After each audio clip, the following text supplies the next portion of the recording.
I ask the committee to consider a list of 255 pending military nominations. All of these nominations have been before the committee the required length of time. Is there a motion to favorably report these 255 military nominations to the Senate? So move. Is there a second? Second. All in favor say aye. Aye. The motion carries. Good morning. The Senate Armed Services Committee meets this morning to receive testimony on U.S. Pacific Command and U.S. Forces Korea in review of the Defense Authorization Request for fiscal year 2017 and the future year's defense program. I'm pleased to welcome Admiral Harris and General Scaparrotti back to this committee. I thank you both for your decades of distinguished service and for your leadership in an increasingly uncertain time. Over the past several years, China has acted less like a, quote, responsible stakeholder of the rules-based order of the Asia-Pacific region and more like a bully. I note this morning's Wall Street Journal headline, China appears to have built radar facilities on disputed South China Sea islands. China's increasingly assertive pattern of behavior calls into serious question whether China's rise will in fact be peaceful. Despite U.S. efforts to rebalance to the Asia-Pacific, U.S. policy has failed to adapt to the scale and velocity of the challenge we face.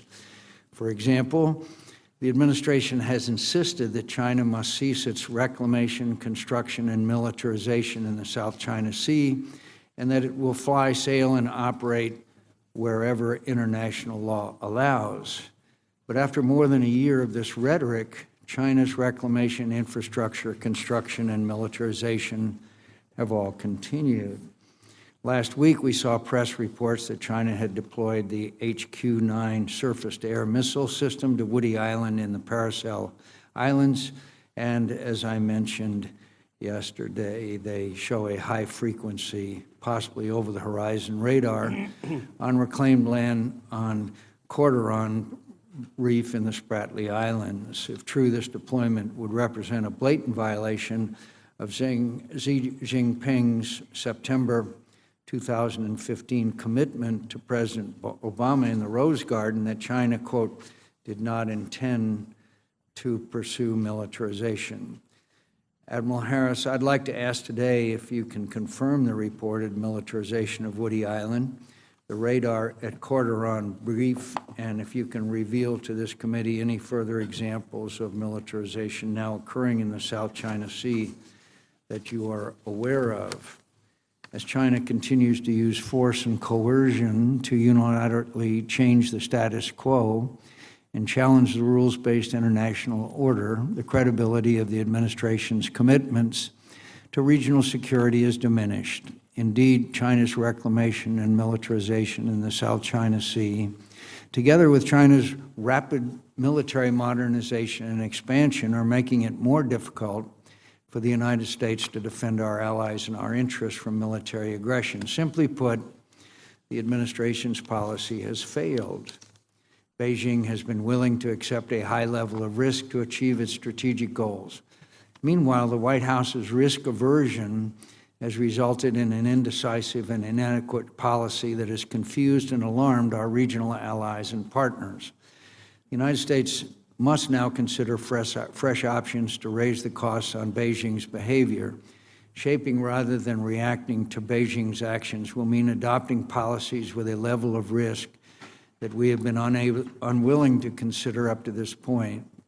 The administration must initiate a robust freedom of the seas campaign, flying and sailing wherever international law allows.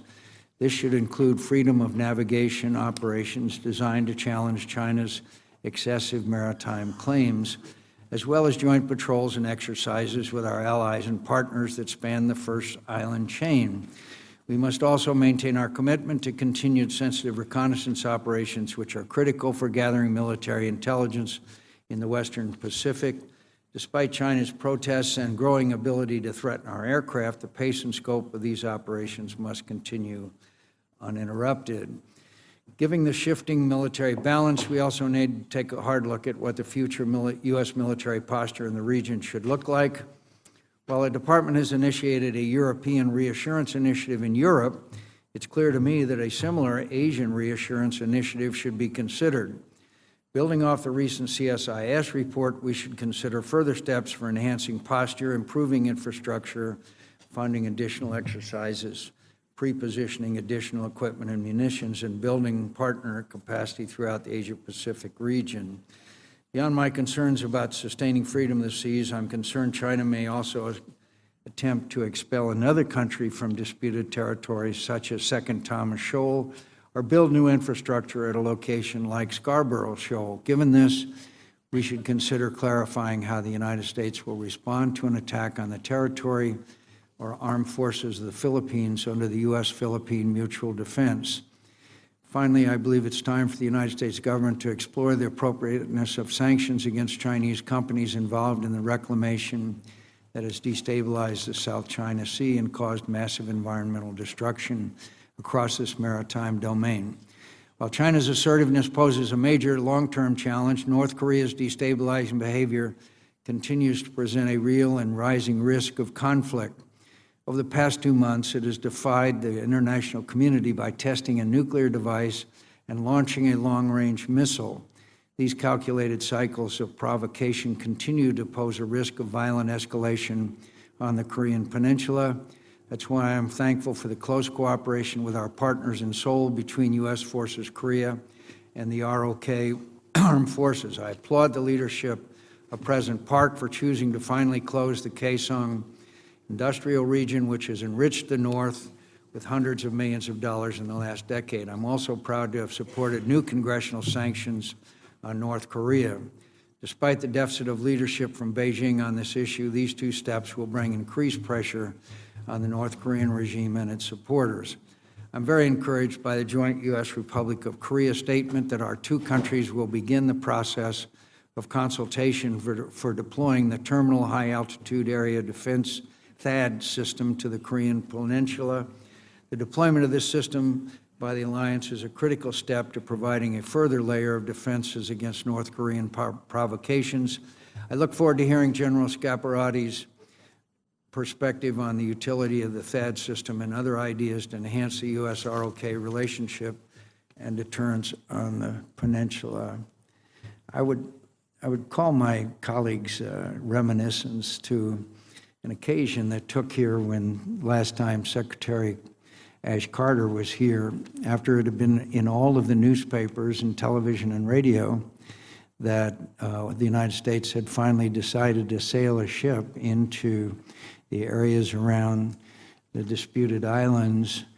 The Secretary of Defense in front of this committee refused to confirm that, refused to confirm what was in the media and well known to everyone, according to the New York Times the next day, for fear of upsetting climate talks with China. That cannot be made up. And of the 30 years that I've been on this committee, I have never seen a performance like that. Senator Reid. Well, thank you very much, Mr. Chairman, and I want to join you in welcoming the witnesses. And gentlemen, we appreciate your long and distinguished service to the nation and also the service of your families throughout many, many years. General Scaparrotti, this might be your last U.S. Forces career posture hearing. We're hearing rumors that you're being moved to a different command. But thank you for your friendship and for your service over many, many years. It's clear from the events of the last few months that we are facing a challenge of increasing complexity and instability in the region. Given North Korea's recent nuclear tests and China's militarization of land features in the South China Sea, the security situation in the region seems more precarious than in many recent years. The United States has historically underwritten the peaceful development of the Asia-Pacific region with strategic alliances and a forward presence that has allowed all of the countries in the region, including China, to make extraordinary economic developments in relative peace. One of the pillars of our strategy is to provide stability and security in the region by maintaining close partnerships and alliances. From the new Defense Cooperation Agreement with the Philippines and our rotational Marine presence in Australia to our growing defense relationship with Vietnam, there has been great progress on implementing the administration's rebalance to Asia, despite competing resource demands from other regions. We must continue to build on these strategic partnerships and demonstrate our commitment to the region by investing sufficiently in our presence and partner capacity building programs. Admiral Harris, I'm deeply concerned, as we all are, about China's violation of its commitment to President Obama in November not to militarize the South China Sea. Just yesterday, CSIS released an image that appears to show that China has placed an advanced radar system on Kwaturan Reef, a land feature that China has reclaimed in the Spratly Islands. This is in addition to the HQ-9 surface-to-air missiles that it added to Woody Island and the Parcels recently. It seems clear that China does not intend to be a responsible stakeholder in the region. I would appreciate your views on how China's recent actions affect the stability of the region. General Scaparrotti, it seems that as Kim Jong-un has consolidated his power in North Korea, he is more and more willing to tolerate risk, as evidenced by his recent nuclear test and rocket launch. I would like to hear about how you believe the security situation on the peninsula will evolve over the next year. Again, we appreciate you joining us this morning, look forward to your testimony, and salute your service. Thank you. Thank you, sir. General Scaparrotti, this is perhaps your last appearance before this committee. I want to thank you for your outstanding service and your great work, particularly in these times of heightened tension, and we thank you for your service to the country. Admiral Harris, do you want to begin? Thank you, sir. I would. Thank you, Chairman McCain and Senator Reid and distinguished members. It's my honor to once again appear before this committee. Before I begin, on behalf of all the men and women of U.S. Pacific Command, I'd like to wish Senator McCaskill a speedy and full recovery. So I'm pleased to be here with General Scaparrotti to discuss how Pacom is advancing America's interests across the vast Indo-Asia Pacific. I request, sir, that my written posture statement be submitted for the record. Since taking command of Pacom last May, I've had the extraordinary privilege of leading the 400,000 soldiers, sailors, airmen, Marine, Coast Guardsmen, and civilians serving our nation. These dedicated men and women and their families are doing an amazing job, and I'm proud to serve alongside them. I'd like to briefly highlight a few regional issues since I last testified before this committee 5 months ago. As China continues its pattern of destabilizing militarization of the South China Sea, we resumed our freedom of navigation operations there, a waterway vital to America's prosperity, where $5.3 trillion in trade traverses each year. General Scaparrotti and I remain fully aligned in dealing with North Korea's recent underground nuclear test, followed by a ballistic missile launch. A revanchist Russia is revitalizing its ability to execute long-range strategic patrols in the Pacific, to include the basing of its newest strategic ballistic missile submarine and last month's bomber flights around Japan. Recent terrorist attacks in Bangladesh and Indonesia underscore the fact that violent Islamic extremism is a global concern that must be crushed. We've continued to strengthen our alliances and partnerships. Japan's peace and security legislation authorizing limited collective self-defense will take effect this year. This legislation and the revised guidelines for U.S.-Japan defense cooperation will significantly increase Japan's ability to work with us. Thanks to the great leadership of General Scaparrotti, South Korea and the United States have taken a strong and unified stance to maintain peace and stability on the Korean Peninsula. In the face of recent North Korean aggression, Pacom hosted a tri-chod meeting between the U.S. Chairman of the Joint Chiefs, General Dunford, the Japanese Chairman, Admiral Kawano, and South Korea Chairman, General Lee. Trilateral cooperation between Japan, Korea, and the United States is a priority, and I'm doing everything I can to enhance it. Our alliance with the Philippines took an important step forward when the Philippine Supreme Court recently upheld the Enhanced Defense Cooperation Agreement, or EDCA, which will provide significant partnership and access benefits. I'm also excited about our burgeoning relationship with India, where I will visit next week. As the world's two largest democracies, we are uniquely poised to help bring greater security and prosperity to the entire region. Two visionary policies are now coinciding as the United States rebalances west to the Indo-Asia Pacific and India implements its Act East policy. Last October's Malabar exercise between India, Japan, and the United States shows the security interconnectedness of the Indian Ocean, Asia, and the Pacific Ocean. I rely heavily on Australia, not only for its advanced military capabilities across all domains, but importantly for Australia's warfighting experience in leadership and operations around the world. These examples clearly demonstrate to me that the United States is a security partner of choice in the Indo-Asia Pacific. It's also why I believe that our strategic rebalance has taken hold. Given that 4 of the 5 strategic problem sets identified by Secretary Carter, China, North Korea, Russia, and ISIL, are in our region, I'd say that we can't rebalance fast enough. But there's more work to do, and we must not lose the momentum. So I ask this committee to support continued investment in future capabilities. I need weapon systems of increased lethality that go faster, go further, and are more survivable.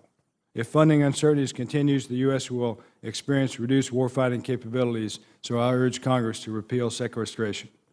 Finally, I'd like to thank this committee and Congress for your enduring support to Pacom and the men and women in uniform, our civilian teammates, and our families. Thank you, and I look forward to your questions, sir. General Scaparrotti. Chairman McCain, Ranking Member Reed, and distinguished members of the committee, I'm honored to testify today as the Commander of United Nations Command, Combined Forces Command, and United States Forces Korea. Sir, I'd like to add to Admiral Harris's comment that we wish Senator McCaskill a speedy recovery as well. On behalf of the American soldiers, sailors, airmen, and Marines, and our civilians serving in the Republic of Korea, thank you for your support. Admiral Harris, thank you for your vision and the professional support of the entire Pacom team for USFK. I prepared a brief opening remarks, and I asked that my written posture statement be entered into the record. Since my last testimony, our U.S.-ROC alliance has continued to focus on advancing our combined capabilities. Some of these advanced capabilities include the establishment of the first U.S.-ROC Combined Division, the rotation of additional U.S. forces to the peninsula, the execution of our annual combined training exercises, and steady progress on our $10.7 billion plan to relocate U.S. forces in Korea. Furthermore, the Republic of Korea has improved its capabilities with the recent establishment of the Korean Air Missile Defense System and Center and the Allied Korea Joint Command and Control System.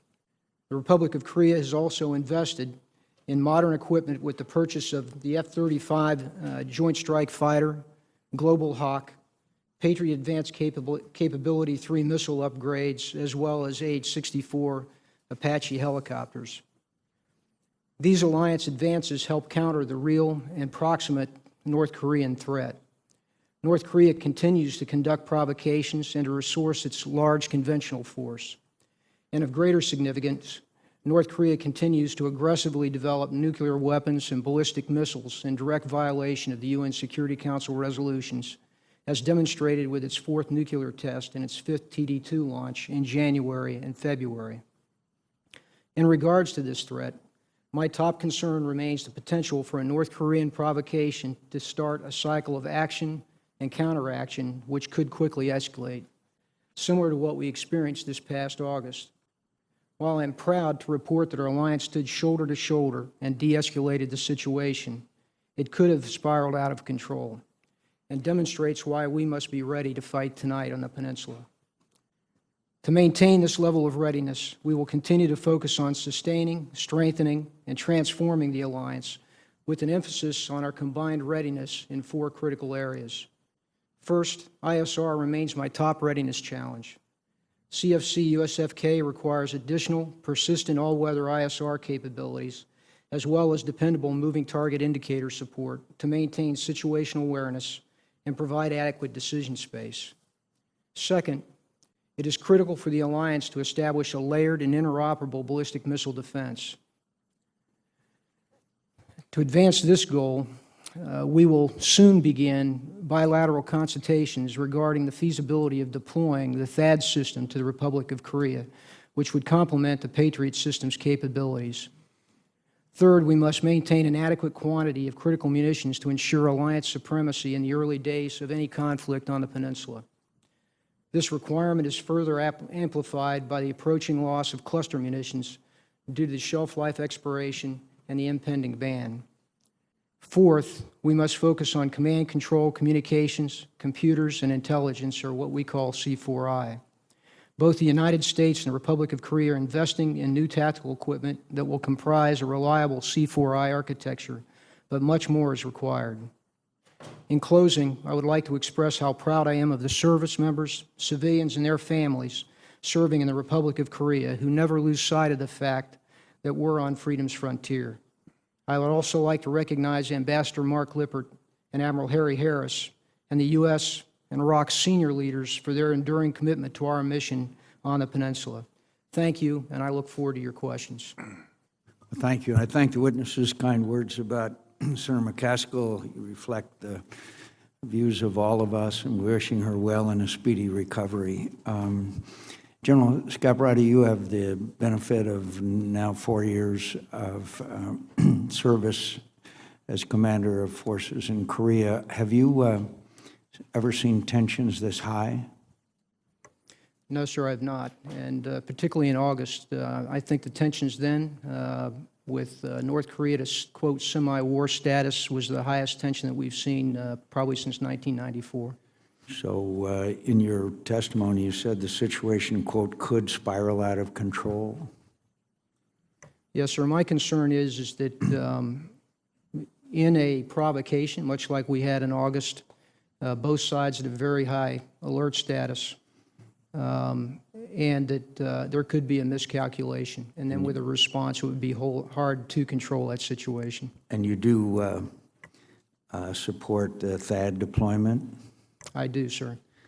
And Admiral Harris, do you think it should be seriously considered an option of a second carrier based in Japan? Senator, I believe that as a COCOM, I want as much capability as close to the fight as I can. I think with regard to the second carrier strike group in Japan, there are some problems with that, and the terms and the political pieces with Japan, the costs and all that. I would defer to the Navy to sort that out. But again, as a COCOM, I would welcome as much forces forward as possible. You've been in your job for how long now? Just a little over 7 months, sir. I took over last May. And yet you have had extensive experience with the Chinese issue, with the issue of China? Yes, sir, I have. Before this job, I was a Pacific Fleet commander. So it is, has any of this escalation, the latest, this HQ-9 surface-to-air missile system, surprised you? No, sir, it does not surprise me. In my opinion, China is clearly militarized in the South China Sea, and you'd have to believe in a flat earth to think otherwise. And would not an adequate, one of the responses is to regularly sail into and fly over international waters? Yes, sir. As I testified last September. Not as a one-off, but as just a regular routine use of international airspace and waters? Yes, sir. I agree with you. So the situation vis-a-vis China continues to escalate in your view? Yes, sir, it does, and I think China's SSMs, surface-to-surface missiles, surface-to-air missiles on on Woody Island, rather, its radars, new radars on Quadron Reef over here, the runway, the 10,000-foot runway on Subi Reef over here, and on Fiery Cross Reef and other places. These are actions that are changing, in my opinion, the operational landscape in the South China Sea. And the weapons they have developed could pose a direct threat to our carrier capabilities? Yes, Senator. They could. The DF-21, which they have developed, and the DF-26, which they are developing, could pose a threat to our carriers. I think, though, that our carriers are resilient, and we have the capability to do what has to be done if it comes to that.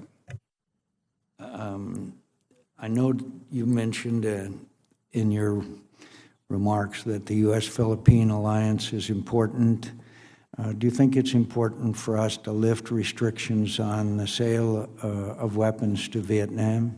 Yes, Senator. I believe that that we should improve our relationship with Vietnam. I think it's a great strategic opportunity for us, and I think the Vietnamese people would welcome their opportunity to work closer with us as their security partner of choice. And that also means port visits? Yes, sir. And we do port visits in Vietnam, and I advocate for more, and I believe that we will be able to do more this year.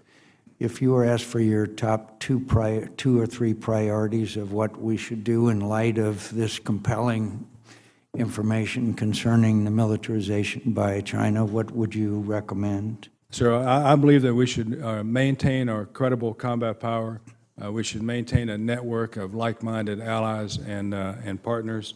We should continue to exercise our rights on the high seas and in the airspace above it, and we should encourage our friends, partners, and allies to do the same. Thank you. Senator Reid. Well, thank you very much, Mr. Chairman, and thank you, gentlemen, for your testimony. And Admiral Harris, you pointed out that there is a growing alliance in the Pacific, including India, the Philippines, Vietnam, potentially. Some of this, ironically, might be a result of some of the contested actions of the Chinese. Is that accurate?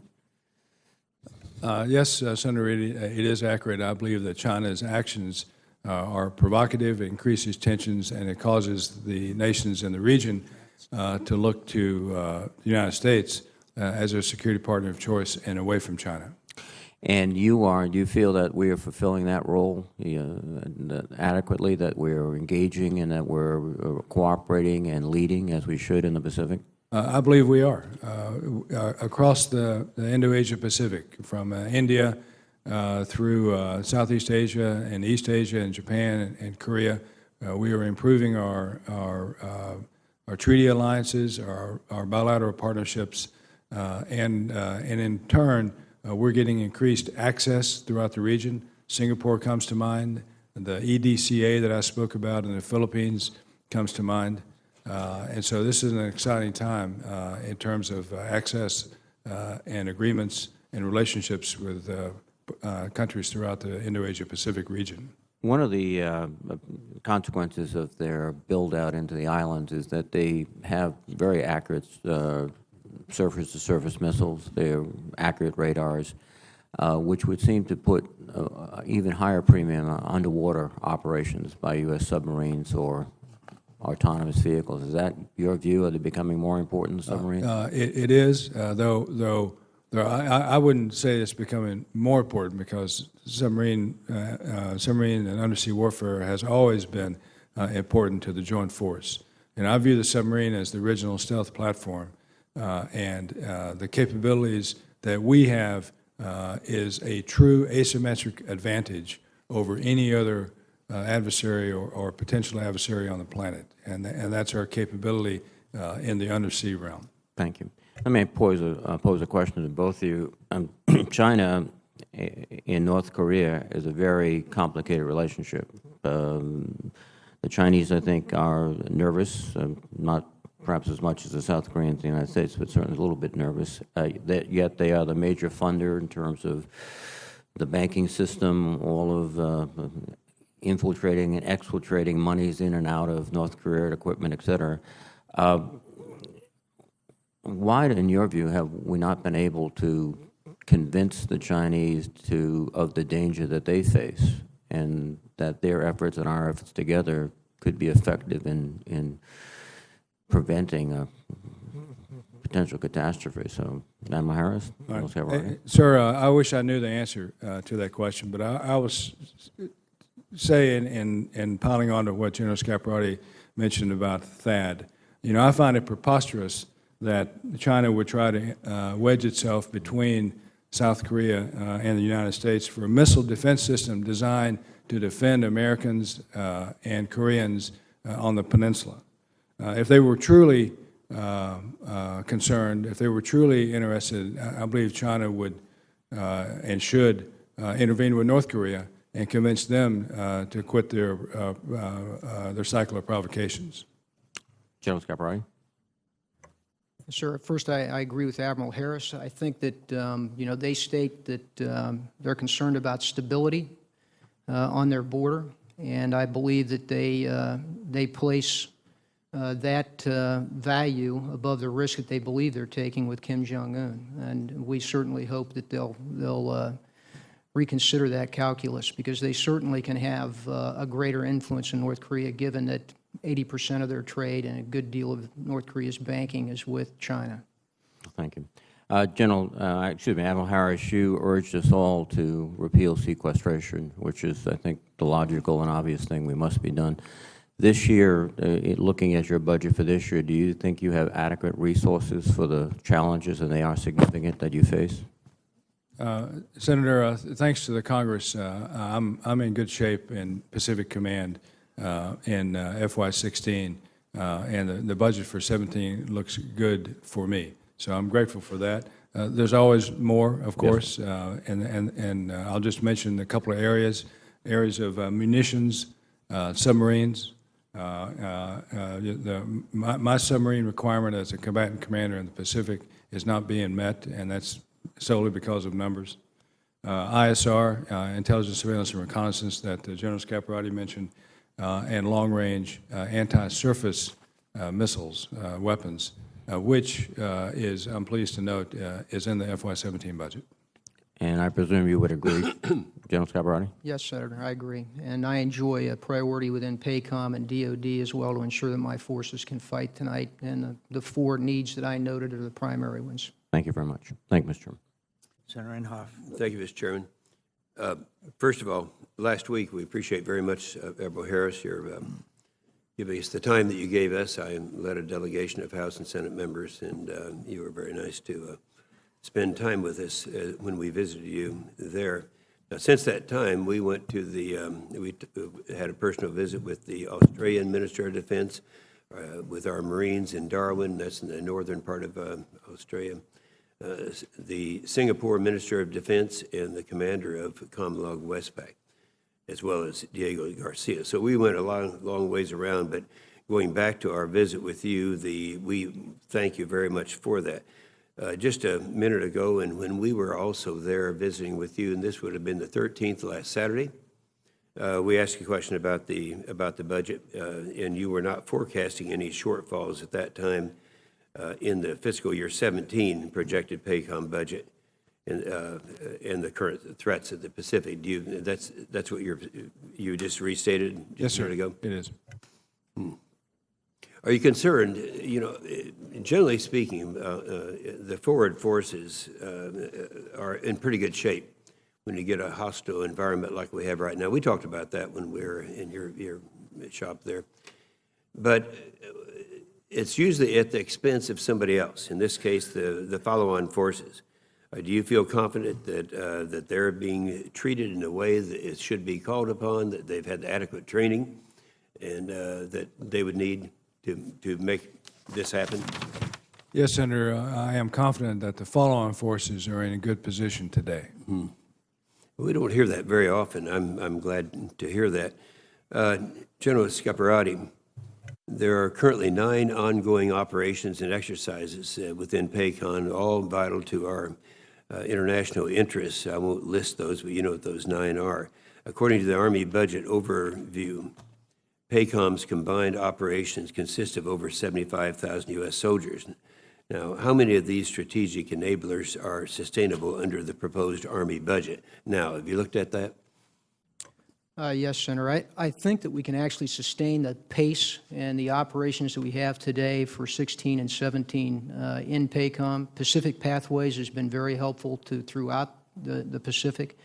I think that's probably the one where we would adjust tempo or perhaps pace if there was a budget pressure on that. But I'm pretty confident we can maintain the exercises, and in particular those that we do on the peninsula today. Pacific Pathways is down as the number 2 here. If something happened there, does that have an effect on any of the others? Well, sir, I think it would affect others in the sense that Pacific Pathways is very important to partner development. It brings a lot of capability within the Pacific, not only to the peninsula itself.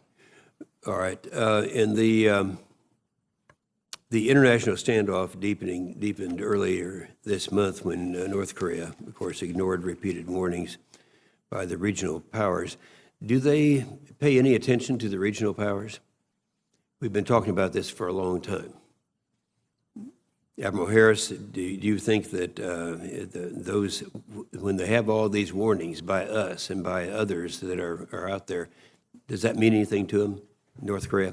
I'm not sure what means anything to North Korea, Senator, but I have to think that the pressure that's brought on by our alliance with South Korea and other nations in the region, they do take note of that. If they didn't take note of it, I'm not sure where we would be. Well, and I believe that they also listen to China, though I think that the Chinese influence on the North is waning compared to what it has been in the past. Yeah.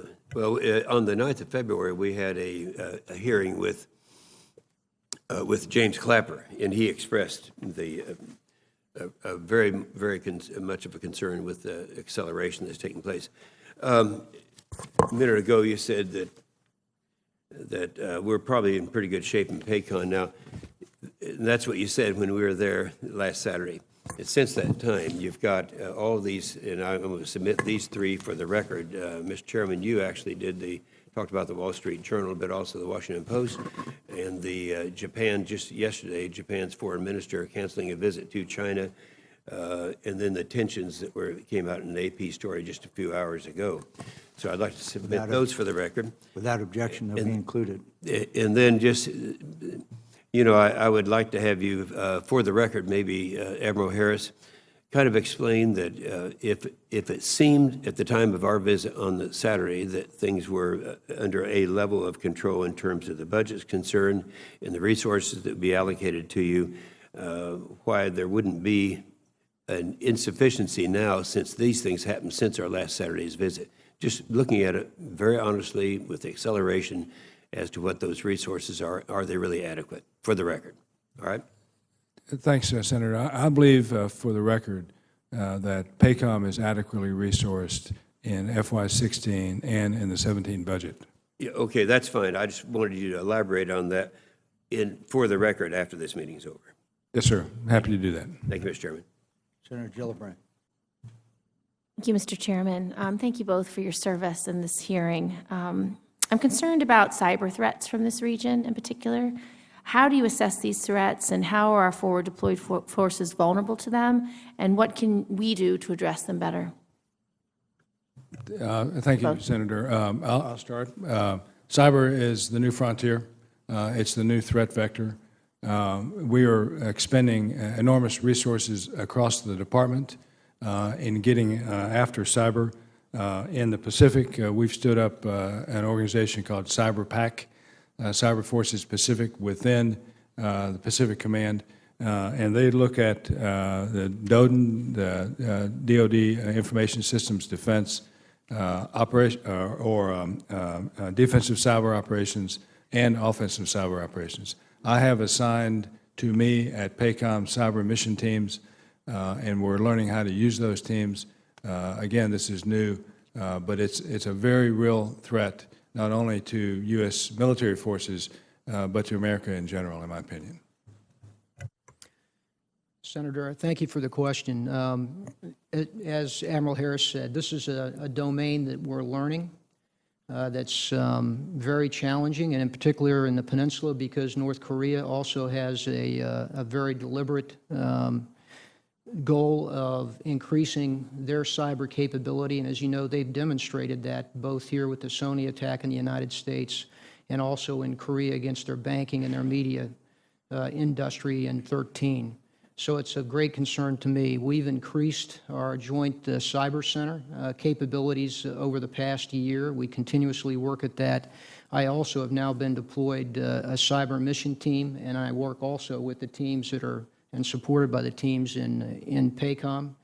And I would just make one other comment. It's important within the alliance that I and the Republic of Korea's cyber teams develop a much closer relationship because we do have a unique vulnerability in that we have systems that are ROC-US that support the alliance, specifically Centric. So we're working hard as an alliance as well to ensure that we've got a proper defense and a capability that we require within the domain.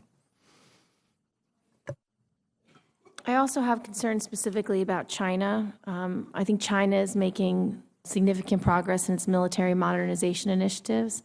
In fact, it's currently testing the J-20, its fifth-generation competitor to the F-35.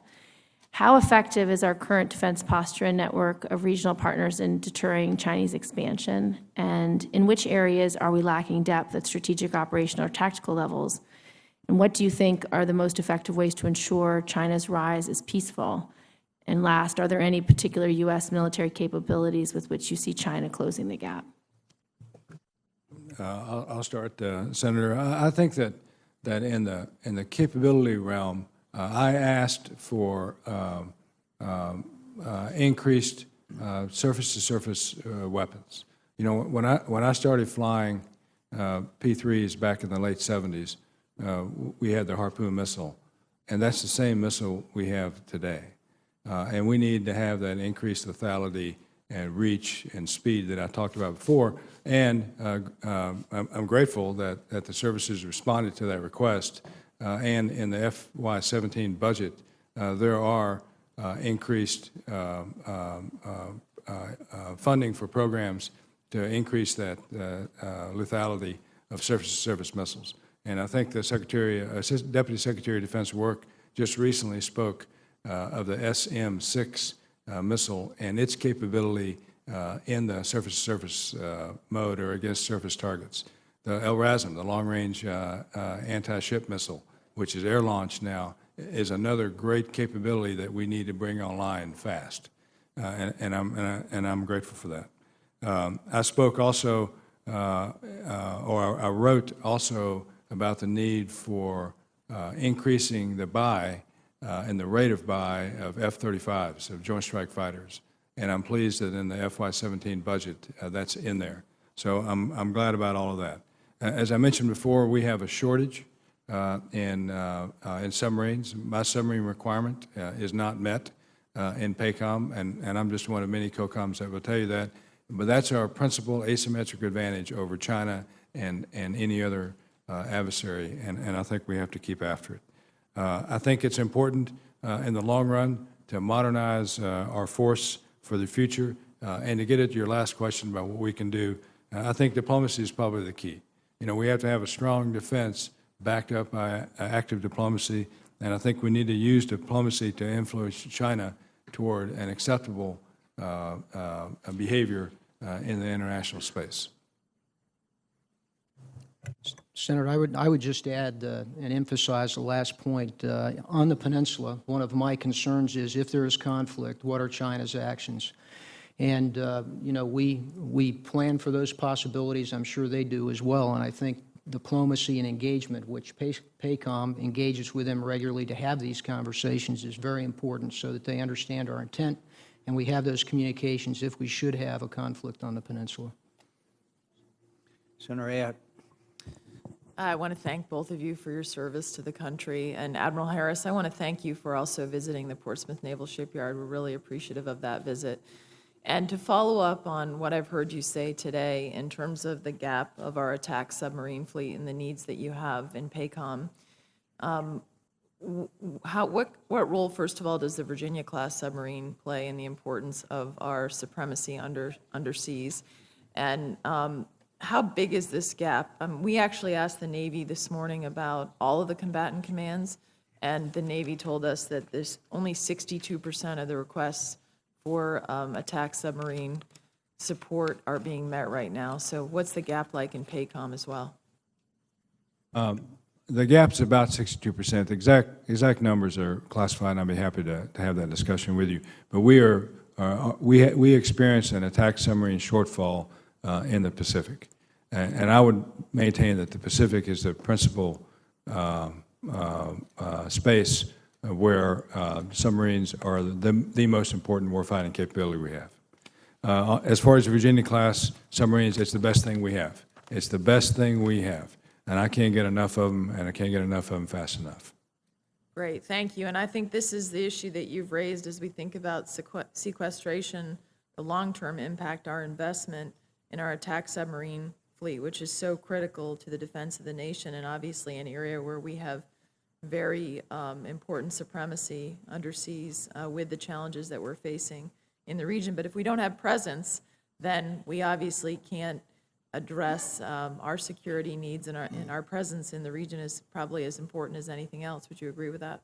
I do, and if you don't have presence, then you better have reach, and that reach comes from submarines and aircraft and the like, and we need the new SSBN, the SSBN-X in the 20s, in the 2020s, and we need the new long-range bomber as well. I also wanted to ask you about unmanned underwater vehicle R&D and what you think we should be doing in terms of conducting research, development, and fielding advanced unmanned underwater vehicles. Is that something we need to invest and focus on going forward? I think we must invest, Senator, in advanced underwater vehicles and go forward with it. Not only in anti-submarine warfare and all the things that UUVs can provide us in that regard, but also in mine warfare to get after the mine threat that we'll face as a certainty. How are we doing on that compared to, for example, China or other countries? I think we're doing okay in it, but we need to do a lot more. Okay, thank you. I wanted to also ask about General Scaparrotti. As we've looked at the actions of North Korea that have been discussed today recently, obviously the underground nuclear tests, the ballistic missile launching, how do you assess what they're doing right now? I know there's always a pattern of escalation and looking for an international response, but it strikes me that this that Kim Jong-un is even less reliable, obviously, than his father. So where do you assess this situation, and what more we should be doing to respond? And secondly, what is the next, what is your prediction in terms of what we might see next from the North Koreans, or is it just so unpredictable from your perspective? Thank you, Senator.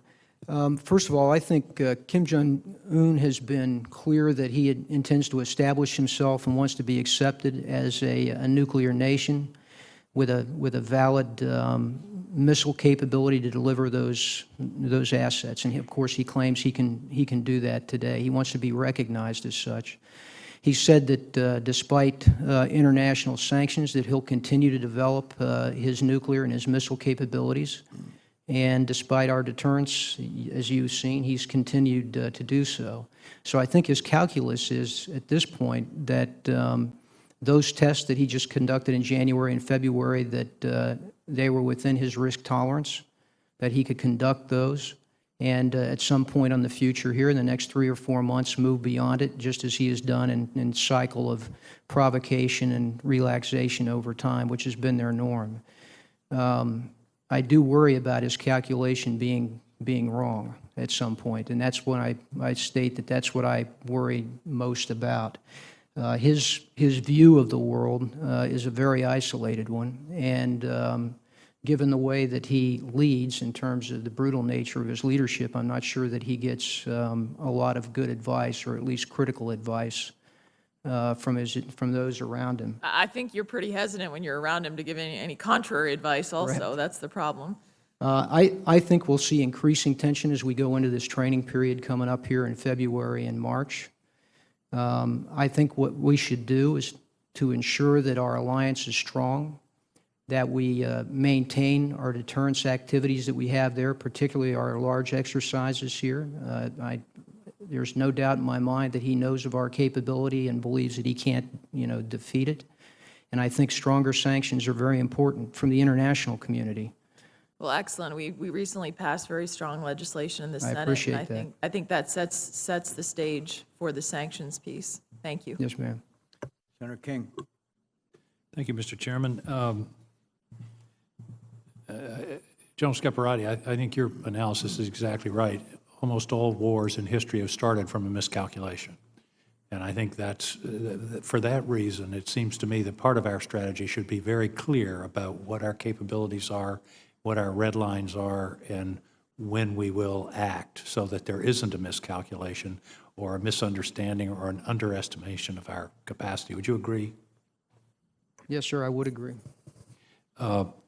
Admiral Harris, what are the strategic implications for the U.S. strategy in the Pacific of the Chinese anti-access aerial denial, so-called A2AD strategy? It seems to me that that forces us to question the strategy of the carrier as the primary instrument, the development of the standoff cruise missiles by the Chinese. It seems to me a moment of inflection in terms of what our strategy is in that region.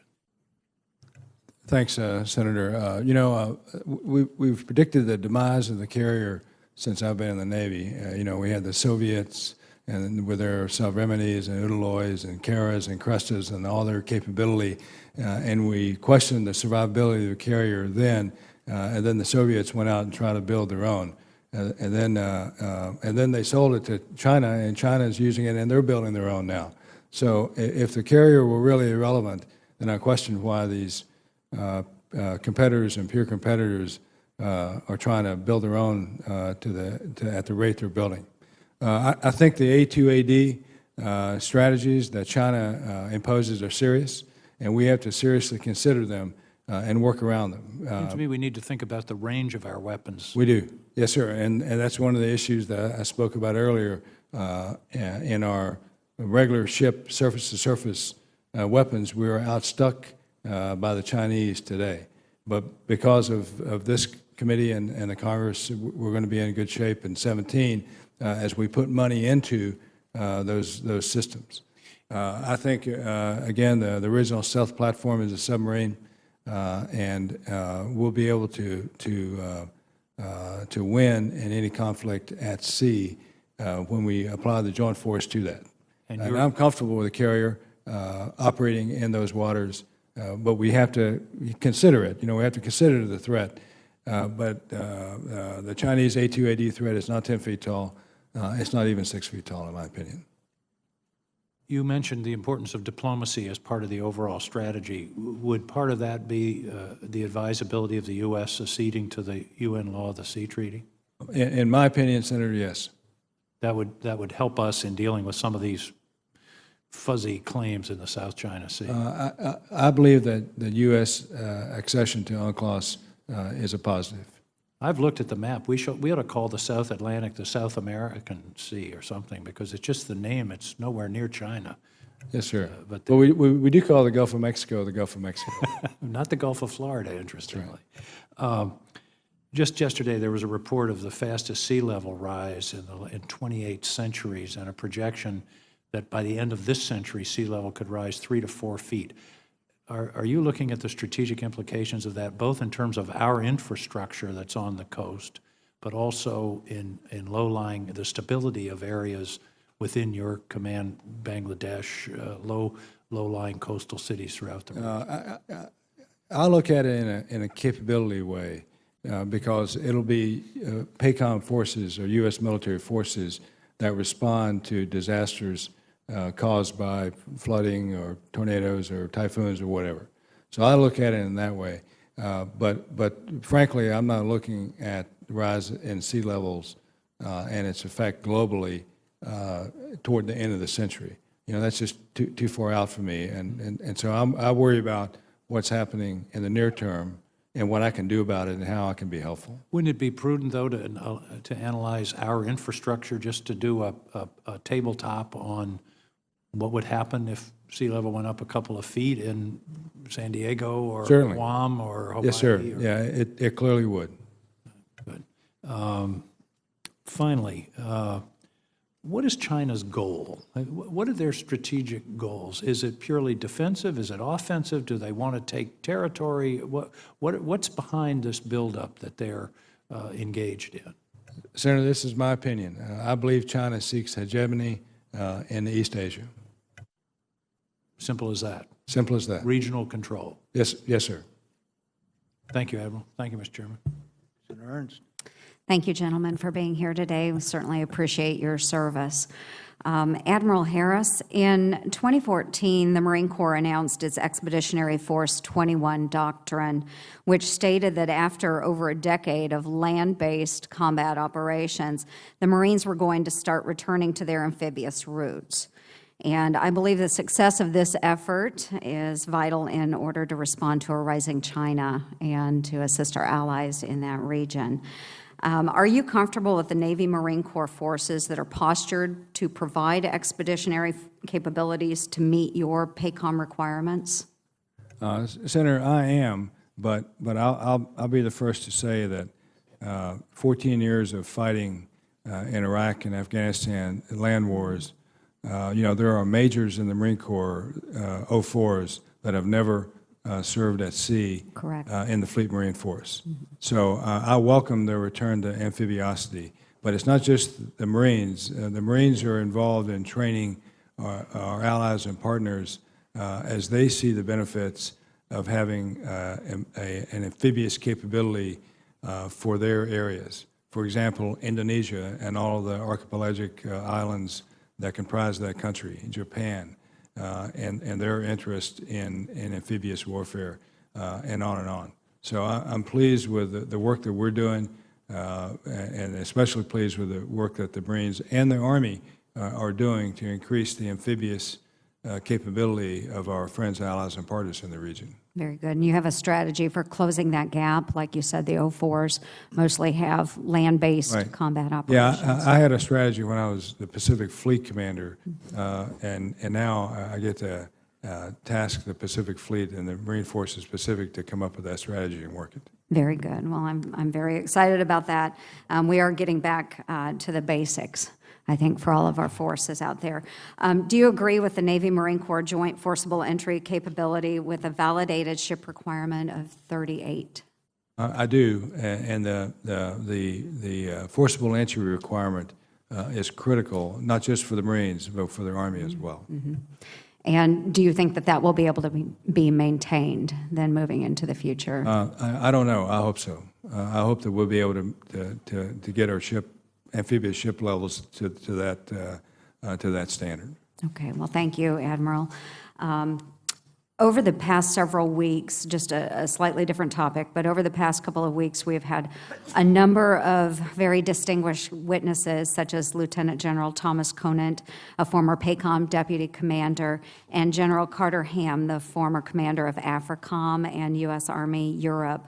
And they have spoken very highly of our National Guard State Partnership Program. And I do believe that this program is key in working with our allies and developing our allies and their capabilities. But I am concerned because in the Pacom or in the Asia-Pacific area, there are very few state partnership programs out of 70 different unique programs that we have worldwide. I think it's important that we exercise these types of programs and develop those relationships with those countries. Could you speak to that a little bit, sir? I can. I'm a huge fan of the State Partnership Program. I've seen it work in the Pacific. General Grass and I have talked about it, and I've asked for an increase in state partner relationships out there. But for the countries in the region, their state partners, our Guard forces, are often their principal training relationship. And so it's critical for all the reasons you mentioned. And General Grass and I are in lockstep on the way forward in the Pacific. Are there certain countries that we should be working more with a state partnership relationship? Sure. Mongolia comes to mind, and we've asked for that. I mean, Mongolia is a perfect case in point for a country that would benefit greatly from our state partnership program. That's very good. We have many states that already have developed relationships and sometimes look for second partnerships as well. So thank you. General Scaparrotti, do you have any thoughts on the state partnership program? No, I too am a big fan of that. The relationships that are built over time, the trust that's built is very important, and that's really the glue that helps us improve not only that relationship, but importantly to develop capacity within our partners. Fantastic. Thank you. Thank you very much. Some of that depends on the attractiveness of the state, don't you think? It has a lot to do with that. Senator Nelson. Thank you, Mr. Chairman. General, when does China yank North Korea's chain? What is the point at which they really get serious that North Korea is getting out of control with the nuclear weapons capability? Sir, I wish I knew that answer because we've been trying to find that spot, frankly. I think they've underestimated the danger of KJU at this point. And he is clearly confident in his ability to provocate and control the situation. So I would encourage them to reconsider that at this time. But obviously they still, despite these recent events, appear to be reluctant to take some serious steps, which they certainly could. Well, do they seem to be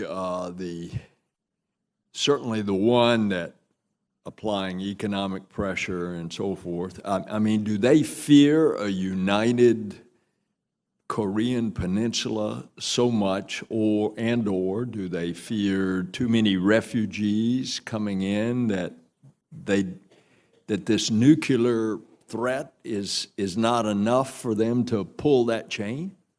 Well, I think first they fear instability on their border if that were to occur, the refugee problem it would create for them along the border, and then also the security of WMD. North Korea not only has the nuclear, but they have probably one of the largest chemical bio stockpiles, chemical in particular, but a bio capability around the world.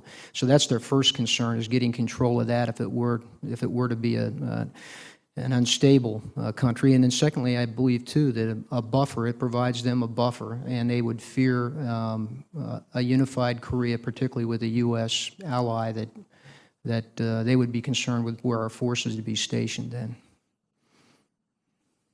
As you all war game this, what is China's position if the young gentleman goes off his rocker and launches an attack against us, an attempted attack, because presumably we would have the capability of knocking it down? When in a war game like that, what do you expect China's reaction? Sir, we actually, have that as a part of our wargaming and planning. I think our first thing is, as I mentioned earlier, is that, we count on engagement with them. We work on engagement, particularly with Pacom, on a regular basis in order to give us that relationship. If and when there's even a provocation on the peninsula today, we make contact and make sure they understand our intent. This is my personal opinion. I think that China is also looking at those possibilities in their calculation, and probably more inclined lately to intervene potentially, at least in the border areas, and to the extent that they would be concerned about control of those at WMD as well. So I think intervention is more of a likelihood in my mind in the few years that I've been in command now than it was, say, 2 years ago or 3. It may be one of the areas that China would suddenly see that it's got its interest aligned with the interests of the United States. Admiral, it's great to see you. Mr. Chairman, he's a great product of Pensacola, Florida. As a native Floridian, you can hear it in the lilting tone of his voice. And Admiral, share with us your thought of the importance from a national military perspective, the Trans-Pacific trade partnership. Sir, I'm just going to bask a little bit in that liltingness just for a second here. Trans-Pacific Partnership, I believe, is an important component of the economic part of the rebalance. I've spoken of the rebalance being comprised of the military, diplomatic, political, and economic parts. And in the economic sphere, which I've said is the most important component of the rebalance, the most visible piece is the military piece, because you can see an aircraft carrier or a joint strike fighter or a Stryker vehicle and all of that. But the most important part of the rebalance to America is really the economic component. And in that economic component, you have the energy and you have TPP. And I think that TPP binds us to the 11 other nations that are part of TPP. And the standards that it takes for a country to enter TPP is helpful. It's helpful to the global trade piece, and it's helpful to those things that we view as important as conditions of entry. And I think that the fact that there are countries waiting in line to figure out how to get in, I think is important as well, and indicative of how TPP is viewed now in the Pacific. Thank you. Thanks, Mr. Chairman. Senator Sullivan. Thank you, Mr. Chairman, and thank you, gentlemen, for your testimony. Appreciate the opportunity to get caught up yesterday. And Admiral, I appreciate you talking about the TPP, not only in terms of economics, but energy, as we discussed yesterday. The United States has an enormous opportunity now in terms of our competitive advantages in energy, LNG, oil exports to our allies and even other countries in the region. I think it's something we need to be taking advantage of.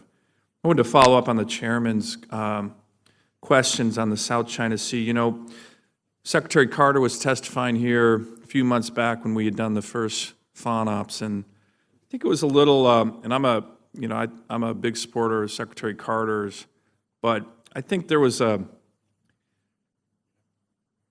some concern here on the committee that, you know, an opportunity to actually announce in a robust, articulate way what we were doing was missed because we literally had to press it out of him to just get any details on what the heck was going on. And so from your perspective, what exactly is our policy with regard to the South China Sea, our freedom of navigation operations? What's the purpose?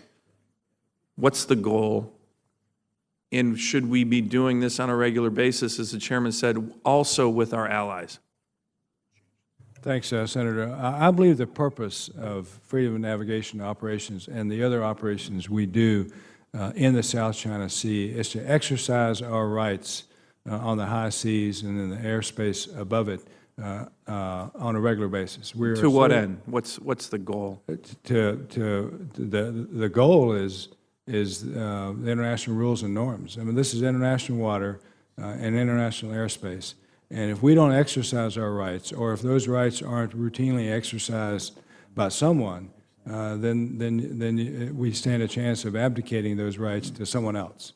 And so the regular exercise of freedom of navigation, in my opinion, is critical. It's important, and it's something that we must continue to do. And do we have allies who are interested in doing that with us for the same reasons, and are we looking to coordinate with them in terms of future FONOP operations? We have allies, friends, and partners, Senator, that are very supportive of our freedom of navigation operations, and there are some of those that are willing to consider doing them with us, but there are others that are unable to, either because of their own military capability or lack thereof, or of their internal politics, I guess, and of their relationship with China.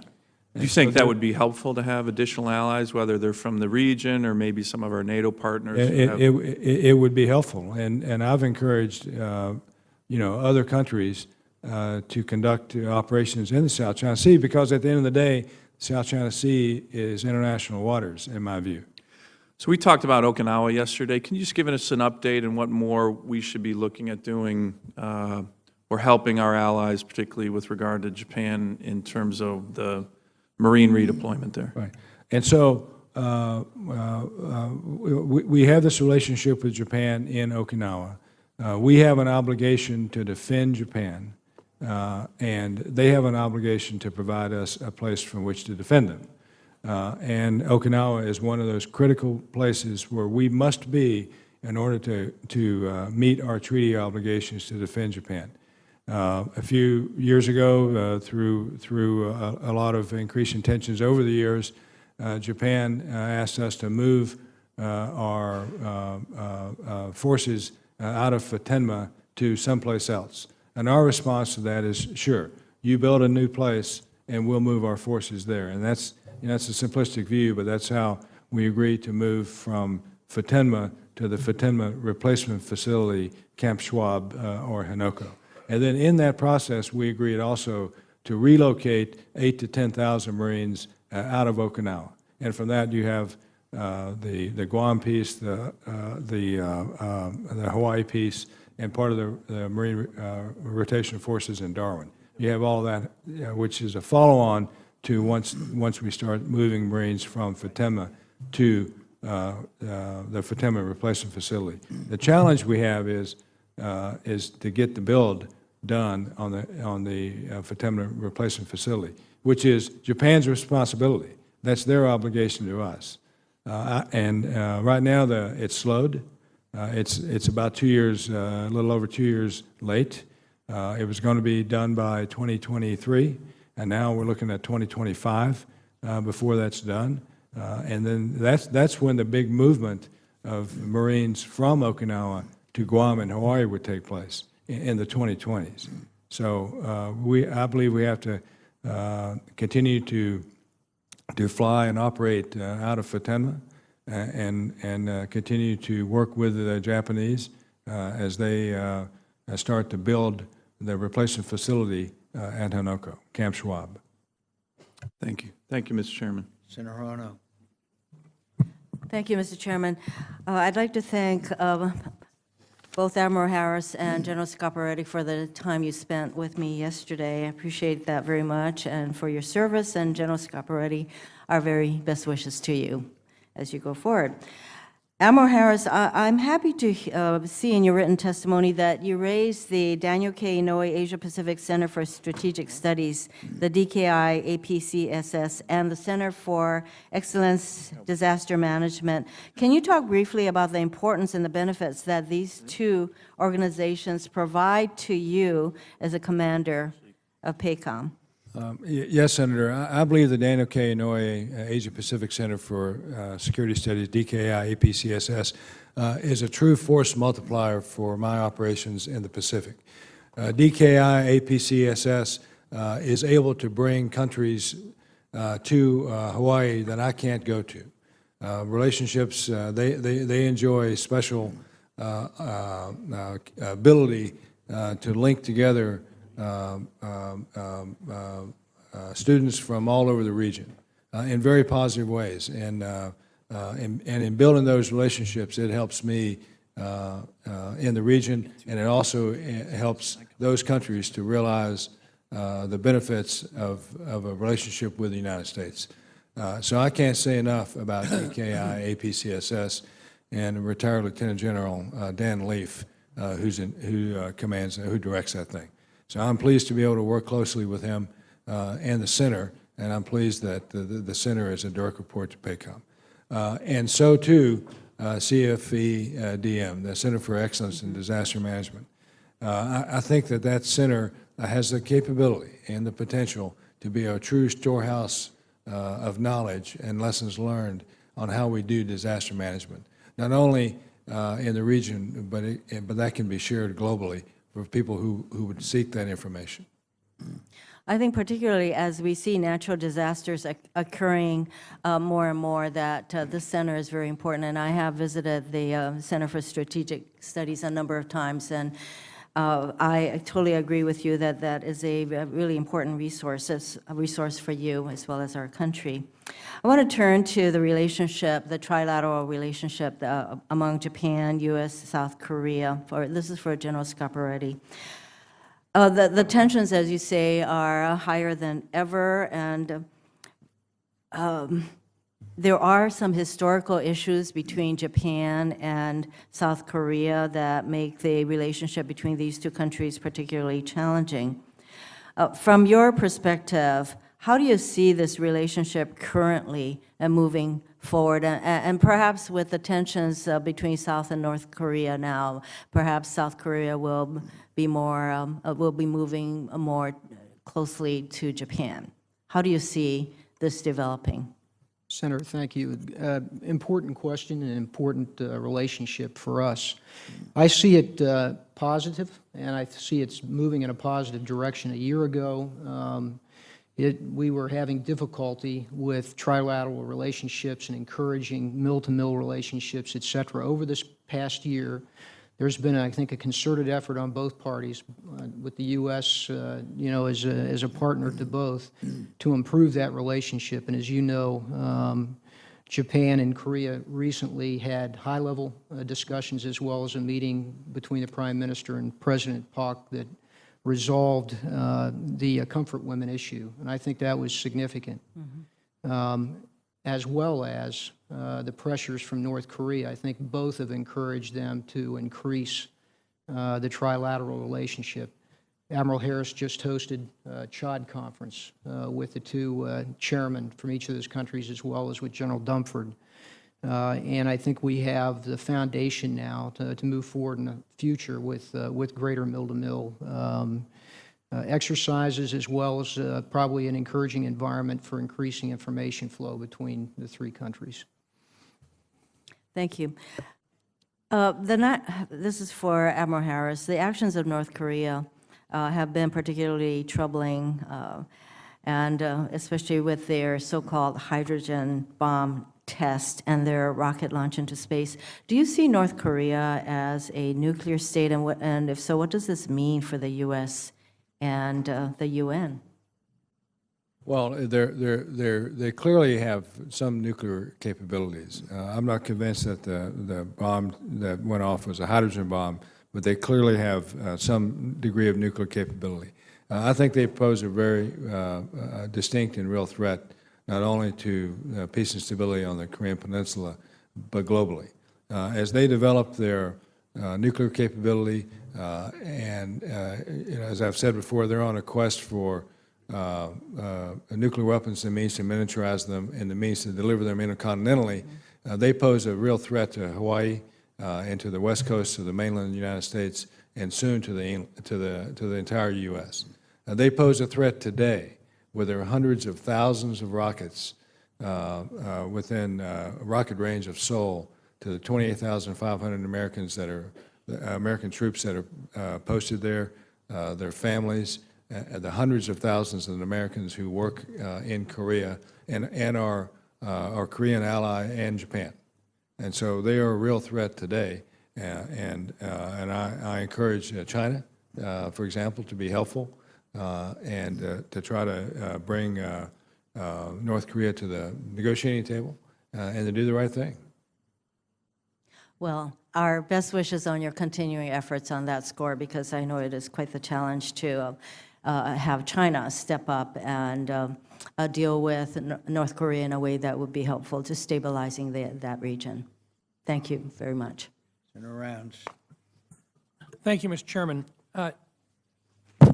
Admiral, first of all, let me just say how much I appreciated the opportunity to visit with you at Pacom headquarters this last week on the inn off Codell. Your message was striking, and yet at the same time, I came away a little bit puzzled with one part.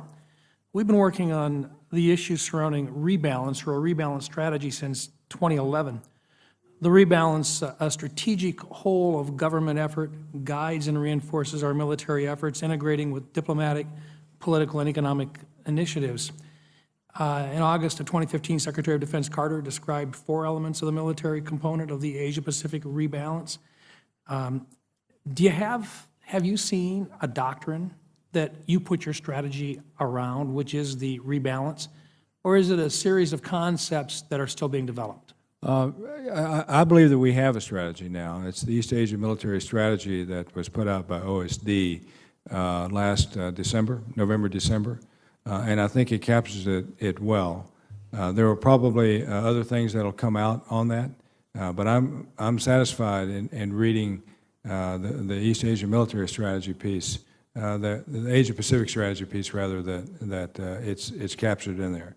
But I think all the elements that I spoke about earlier of the rebalance are in play in the Indo-Asia Pacific region. Just in the diplomatic and political spheres, for example, we now have the EDCA, that Enhanced Defense Cooperation Agreement with the Philippines, which gives us access to their bases. We have the new defense guidelines with Japan, which is a follow-on to their peace and security legislation, which allows them some limited collective self-defense, which moves that relationship forward. We have access agreements with Singapore, which allows us to put our LCS, littoral combat ships there, and P-8, P-3 aircraft there on a routine basis. And of course, all of the agreements we have with Australia, which is the cornerstone of our MRF-D deployment, the Marine Rotational Force Darwin deployment. So I'm very pleased with those initiatives, which are in that diplomatic political sphere part of the rebalance. Then the military piece is as I said, the most visible piece. You can see that. And then we have the economic piece, which is the most important part to the United States, in my opinion. In their effort with regards to A2 or AD, there seems to be a considerable movement, a very quick movement on the part of China in this area.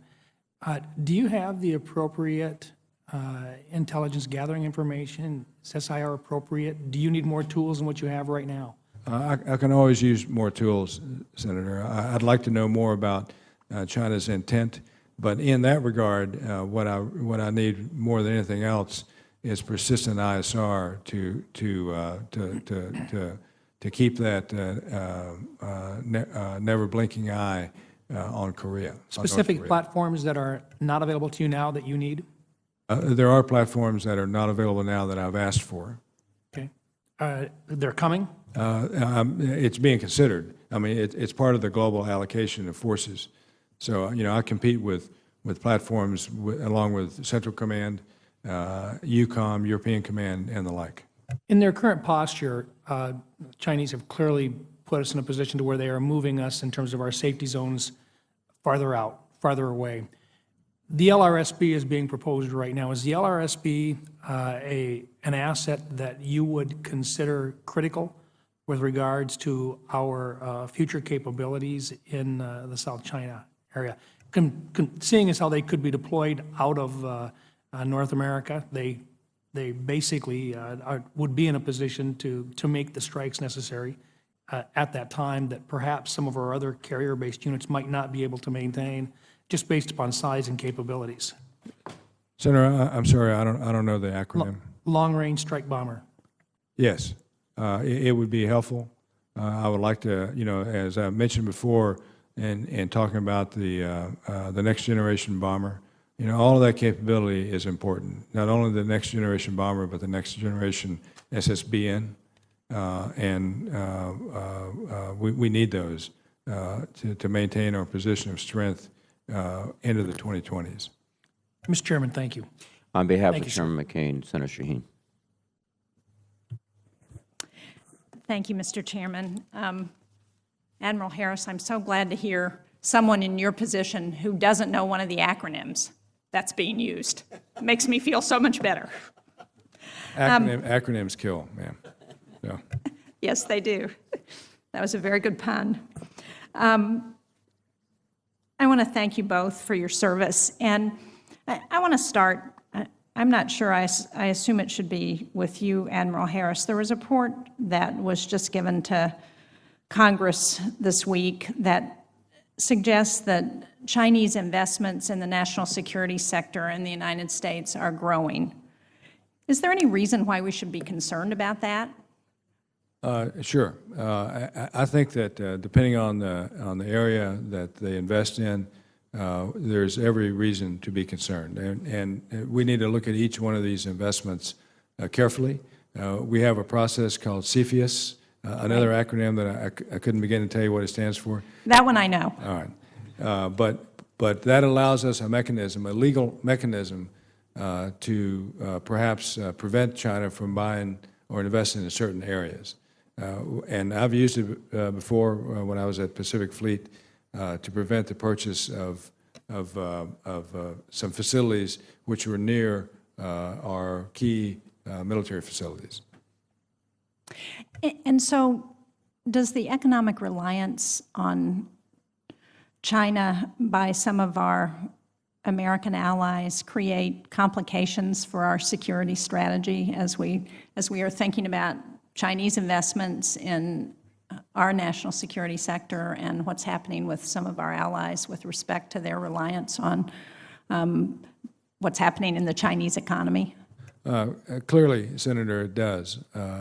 China is the principal trading partner of many of our friends, allies, and partners, not only in the Indo-Asia Pacific, but globally.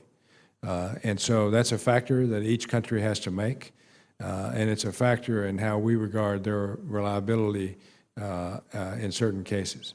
So I tell folks, I'm often asked, well, we have this size of the Chinese military, and we have this size of the U.S. military west of the date line, but surely, if you added to that all of our capability resident in our friends, allies, and partners, then it would match the Chinese, in terms of numbers.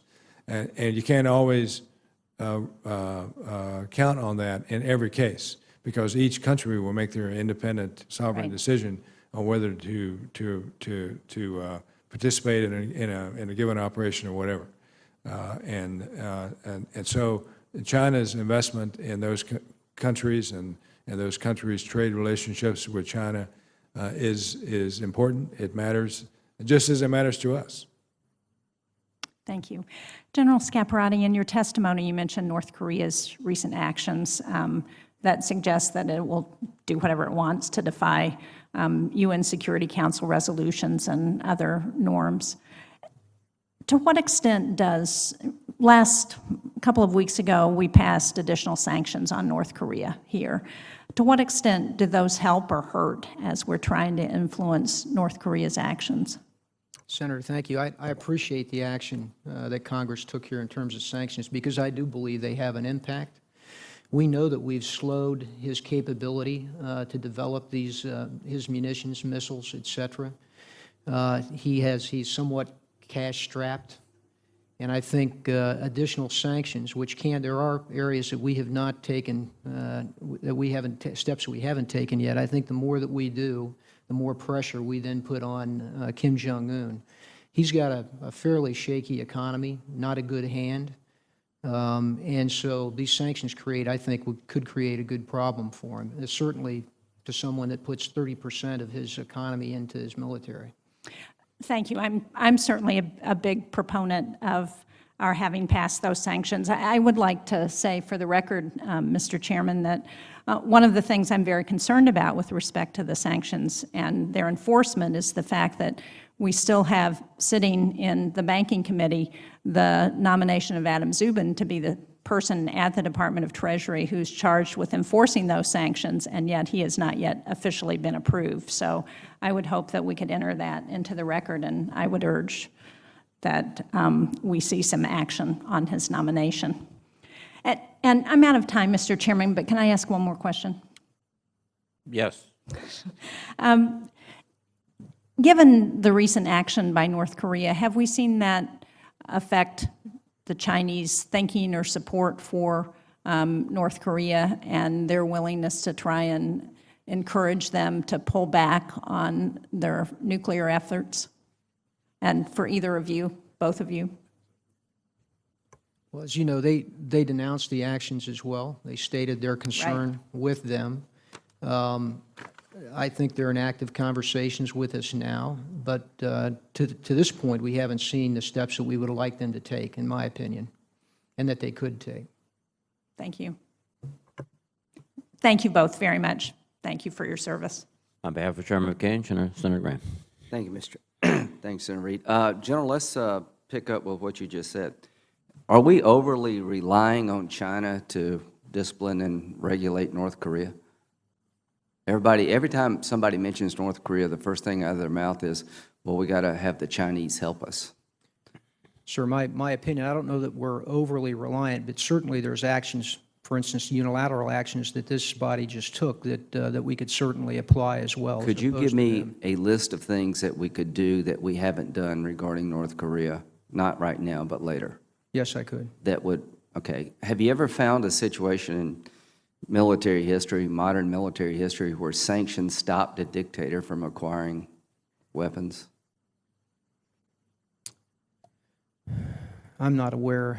I'd have to look at that, Senator, to be honest with you. Do you think he cares how his people live? No, he does not. Do you think if he had a missile that could reach the United States, he would actually use it against us? I think that his stated purpose is to protect his regime, and if he thought his regime were challenged, he states that he would use WMD. Is it in our national security interest to allow the North Koreans to develop missile technology that could hit the homeland? No, sir. Would you suggest we use military force if necessary to stop that? If military force was necessary, yes, sir, but I think we That have should be some on other the options. table, but that should be one of the options. Oh, yes, sir. Do you agree with that, Admiral? I do. So I just want the committee to understand that we're about to have to cross a road here eventually. Don't you think that in the coming few years, we're going to have to make a decision about this? Does that make sense to you, Admiral? It does, Senator, in my opinion. So say in the next 5 years, and I'm just picking a date out of thin air here, the United States is going to have to make a tough decision regarding North Korea as whether or not to let them know that if you continue down the missile development road, we will attack that program. At some point, it may come to that. Do you think it would be good for North Korea to understand that's a consequence of what they're doing? I think they do understand it, Senator. Do you think they really believe we would use military force to stop their missile program?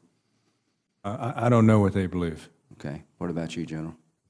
Sir, I'd say the same. I think our difficulty is really understanding their Could we make it more calculus. clear to them? Is it possible to make it more clear to them?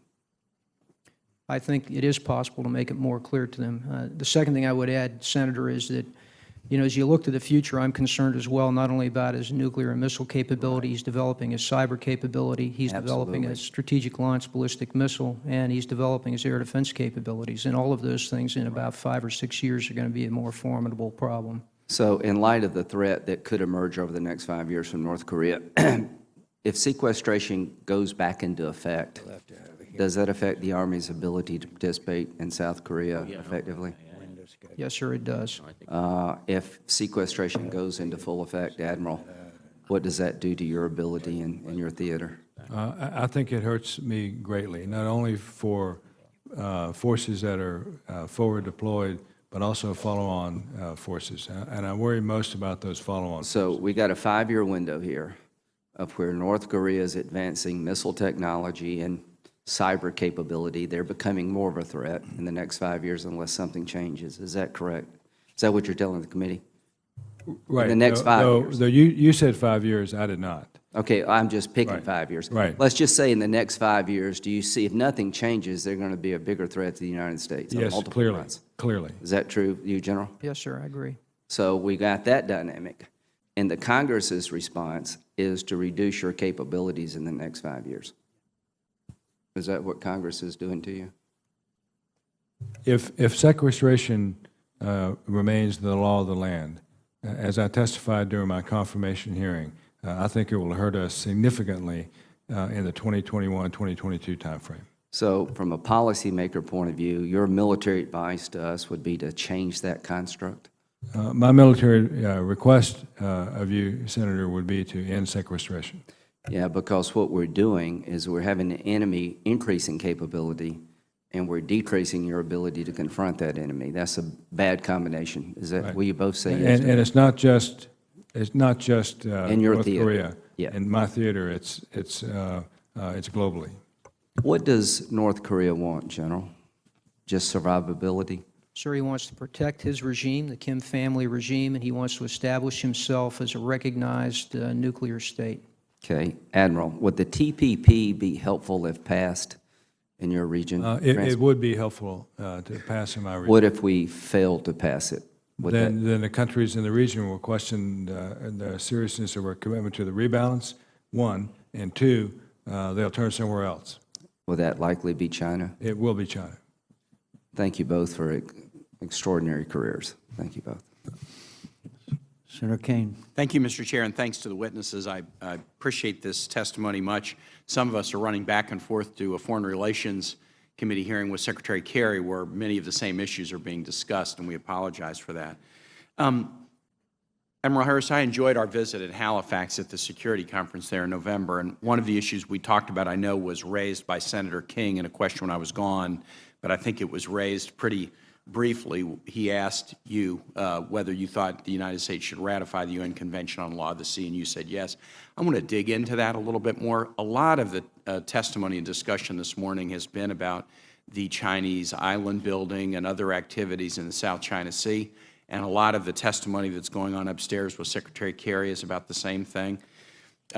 Admiral, you said a few minutes ago, and I quote, you were asked about China and what our posture is vis-a-vis Chinese activities, quote, "The goal is international rules and norms," close quote. I think that ought to be the goal. We should be an enforcer of international rules and norms.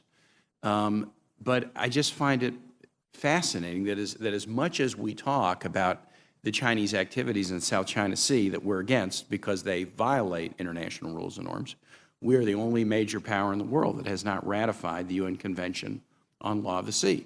Now, as a practical matter, in terms of our own activities, we act as if that is law. We act in accord with it.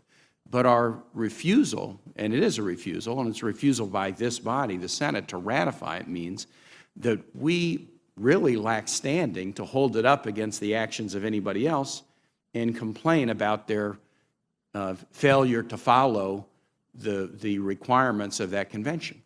And this is not only a matter with respect to Russia, I mean, with China in the South China Sea, it's also increasingly becoming an issue with Russia in the Arctic. If you could, Admiral Harris, instead of just saying I support it, talk to me a little bit about, from the security standpoint, the safety of the United States and the mission that we have in the Indo-Asia Pacific. What would ratification of that UN convention do for the United States?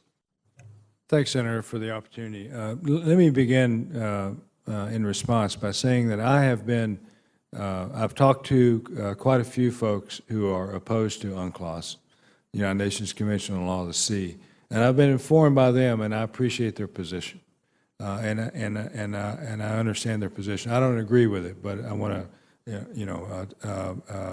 acknowledge that there are good reasons. There are reasons to oppose UNCLOS. My personal opinion is, first and foremost, UNCLOS gives us credibility. It gives us credibility in the international space that we lack today simply because we're not a signatory of UNCLOS. In a purely military sense, in a projection of power, whether we sign on UNCLOS or not is not going to affect that. But I think that by not signing on to it, that we lose the credibility for the very same thing that we're arguing for, which is following accepted rules and norms in the international arena. The United States is a beacon. We're a beacon on a hill, but I think that light is brighter if we sign on to UNCLOS. We're going to find ourselves in this odd situation here in a few months if the International Tribunal on the Law of the Sea agrees with the Philippine position with regard to their claim against China's 9-dash line. So we're going to find ourselves supporting that outcome and yet not be a signatory to it. And that puts us in an awkward position vis-a-vis the other countries in the region. You raise Russia.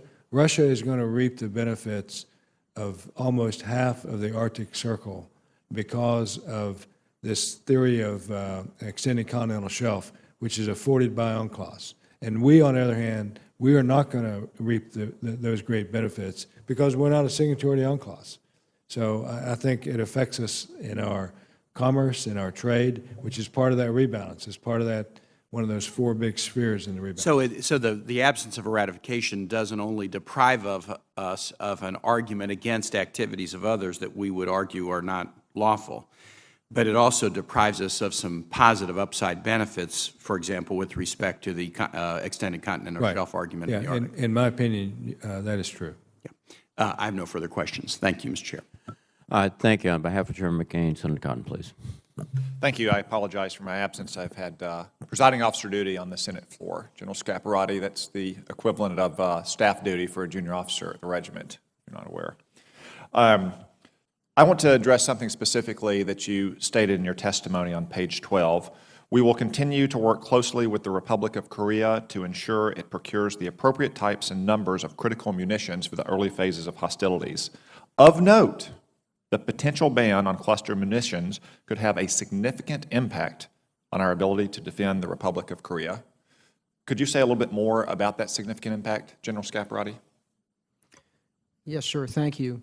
There's presently a policy that in 19 will go into effect that states basically the use of cluster munitions that have a dud rate of greater than 1% can no longer be a part of our inventory or be employed. I rely on cluster munitions in a very large way to affect operations if we go to crisis on the peninsula. And my concern is that, that we will not be able to replace those cluster munitions with proper munitions, or we'll use unitary rounds, which to have the same effect, I have to fire 3 to 5 rounds for each one of those cluster munitions. So my point is we need to work now to both develop munitions that are acceptable, with less than 1% dud rate, so that we can replace them in due time. And until we do, I need to be able to use those cluster munitions that I have in storage now on the peninsula in the interim. Is the rationale for this policy a humanitarian concern based on the nature of cluster munitions? Yes, sir. Do you think it's more humanitarian to preserve these munitions in our arsenal and hopefully deter them or any other munition from ever having to been used, or to remove them from the arsenal and perhaps increase the likelihood of a conflict in which thousands could die?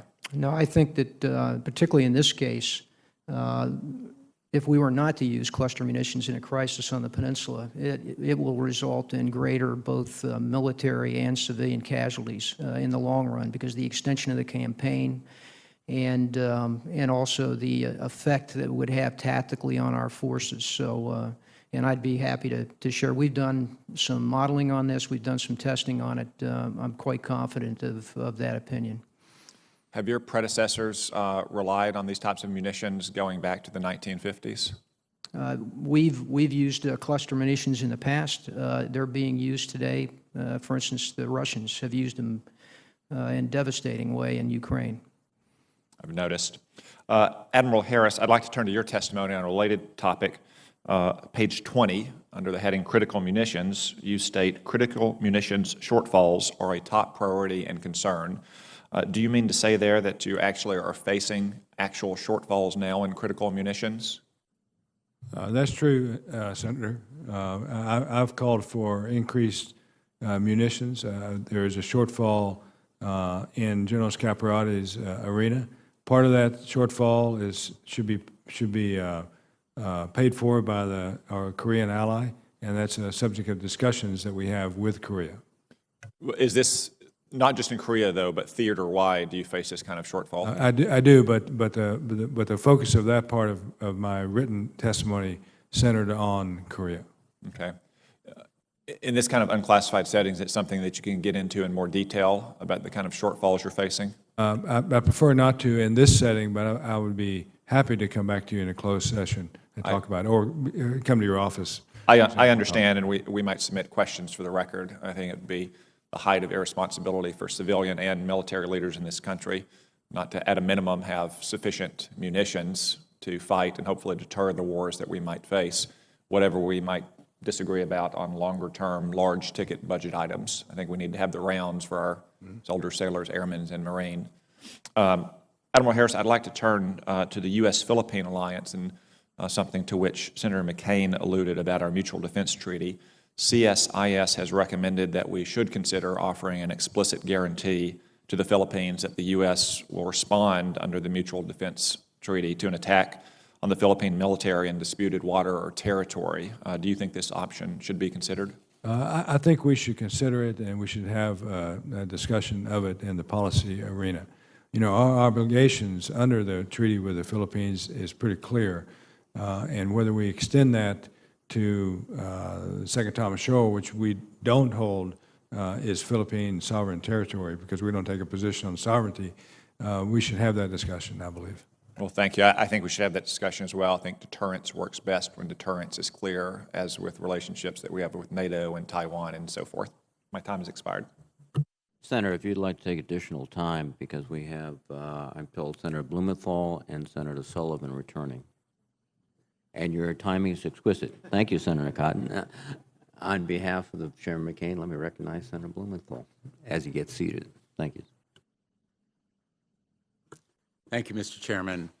I appreciate your great work on behalf of our country and the work that you've done, particularly in the theaters that you have covered. General Scaparrotti, I want to come back to one of the points that was raised by my colleague, Senator Gillibrand, about soft targets in terms of cyber. How vulnerable do you think those targets are in the area under your command? Well, I think that, first of all, I'm confident in our military systems and my command and control systems. We red team that. We exercise it. I think we have a good defense, but the problem with cyber is it's very dynamic. It changes every day. So it's something we have to stay focused on. I'm concerned about, obviously, the civilian cyber network that we're all connected to, and has an influence on us militarily as well on the peninsula.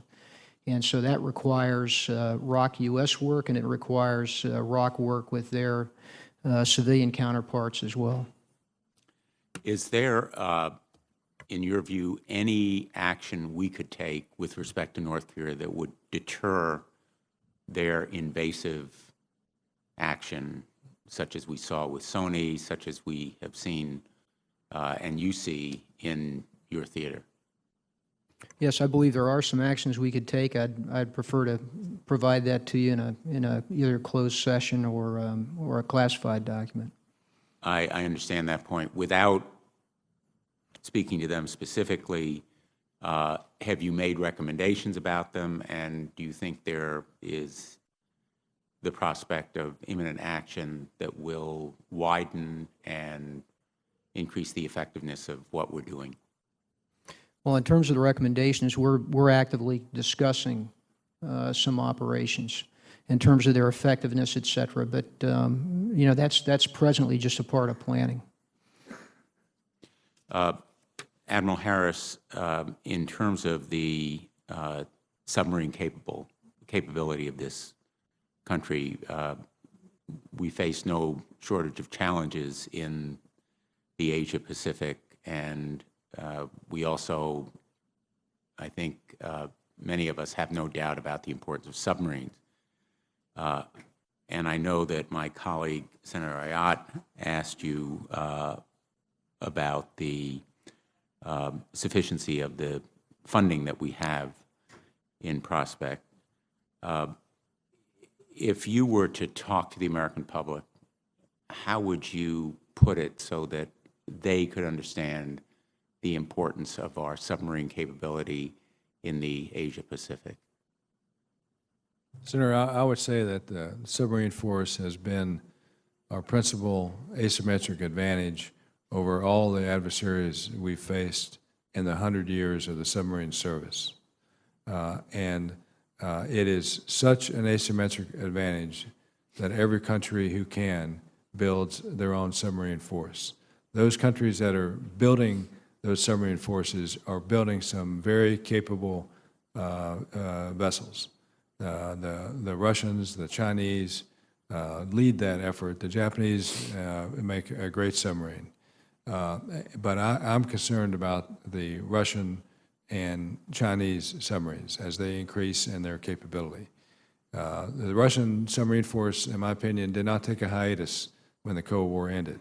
And so now we have the Dolgoruki class SSBN. Their newest ballistic missile submarine is now in their Far East fleet in the Pacific. The Chinese are building JIN, J-I-N, JIN class SSBNs. which has the capability, if mated with the right missile, to threaten the entire United States. So these are submarines that we must place them, keep them at risk whenever they're underway and on patrol. And I face a submarine shortage in the Pacific. My requirements are not being met, and that's a function of numbers and global demand. I get all that, but I'm also worried about that delta, that shortfall between requirement and presence. Thank you. Thank you both. My time has expired. Thank you, Mr. Chairman. Thank you very much. On behalf of Chairman McCain, Senator Tillis, please. Thank you, Mr. Chair. Gentlemen, I'm sorry I wasn't here for a lot of the committee meeting. I've got Judiciary and Veterans Affairs going on at the same time, but thank you for coming before the committee, and thank you and your family for your service and all the folks that back you up. I have a question that I hope it hasn't been asked, but it has to do with the buildup that we see in China. And Admiral, when you and I had a briefing, you made the comment that we have a qualitative advantage, but quantity has a quality of its own. As China continues to expand, either its geographic footprint or it continues to build ships and other assets, has there been any modeling or any focus on what it's going to take to continue to operate these things in terms of fiscal sustainability? Is there anything in your analysis to say, you know, at some point, you got to maintain them, you got to operate them, and with their financial woes, is there any thought in that or analysis being done? Yeah, it's a great point, Senator. I have not done that analysis, nor have I seen the analysis of China's fiscal sustainability of their military out beyond, I don't know, you pick a date, 2020, 2025 or whatever. But what I have seen is an increased number of frontline capable ships, submarines, and aircraft well into the 2020s. So I'm worried about that, but I have not looked at their ability to fiscally sustain that force. Another point that you made that really struck me was the difference in when you talk about our qualitative advantage. It's not only our technological and our power projection capability, but also has to do with important things like survivability and producing it. We're clearly going to have to spend more and sometimes take longer to increase the assets that we have in the area because of the premium that we place on force protection and survivability. I just think that that's important for people to understand. We would never feel like, given China's priorities today, that we need to match them ship for ship. But we need to figure out when those ratios, and I think your concern is even with our advantage that the ratios are getting to a point to where you express some concern. Is that correct? It is correct, but I'm less concerned about matching the Chinese ship for ship than I am matching them missile for missile. So, you know, their missile ranges far exceed ours ship to ship. That's a very good point. But I'm pleased that in the 17 budget, you know, we're going to put some funding against improving our surface-to-surface missile capability. Now, if I can flip it for a minute, we're viewing China as a kind of emerging threat or growing threat in that area of the world. What sort of work can we do to identify instances, particularly as it relates to North Korea, to find partnerships and common interest, and what kinds of things, either General Scaparrotti or Admiral Harris, are we working on that you think could potentially bear fruit? So I've talked in public before about there are more things that bind and link China with the United States than separate us. The things that separate us are not insignificant. But let me talk now about those things that we can do together in shared security spaces. So we have a military consultative working group with China where we meet with them on a regular basis to discuss incidents at sea and in the air. We have a rules of behavior working group. And we have all of these positive fora where we can engage in discussions with our Chinese counterparts. They are active globally in positive areas, and we should, you know, talk about those and commend them for it. You know, they were involved in the removal of chemical weapons from Syria. They were involved in an evacuation of non-combatants from Yemen. They've been involved in counter-piracy operations off the Horn of Africa now for years. They're on their 22nd iteration of that. They have the largest number of ships off the west coast of Australia in the search for the missing Malaysian airliner. So these are all positive things, and they're doing good things in that international space. It's just those provocative things that they're doing in Southeast Asia and in the South China Sea, which raises tensions and provocations, which causes problems in that area that we have to work with them on. Thank you.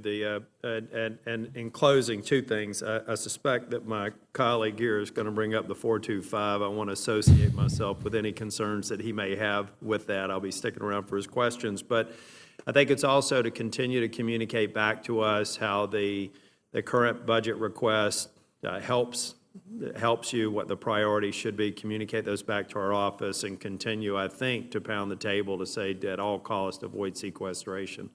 And I look forward to working with you, and thank you for your service.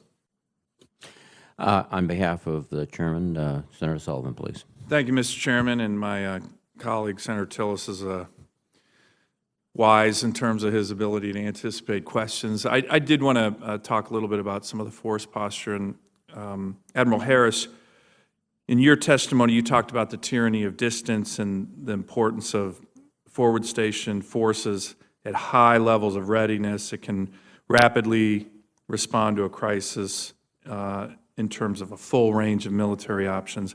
And the President, when he announced the rebalance, which I think has broad support here on this committee, bipartisan support, he talked about no force reduction in the Asia-Pacific theater. Despite that, as you may be aware, and we talked about it a little bit yesterday, the Army has decided to essentially get rid of the only airborne brigade combat team in the Asia-Pacific, the 425. Also, the only Arctic trained, only mountain trained.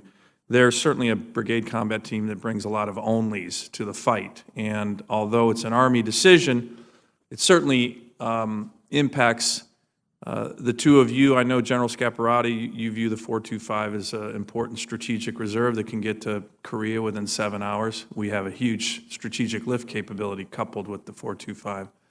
And Admiral Harris, you actually own those forces in terms of operational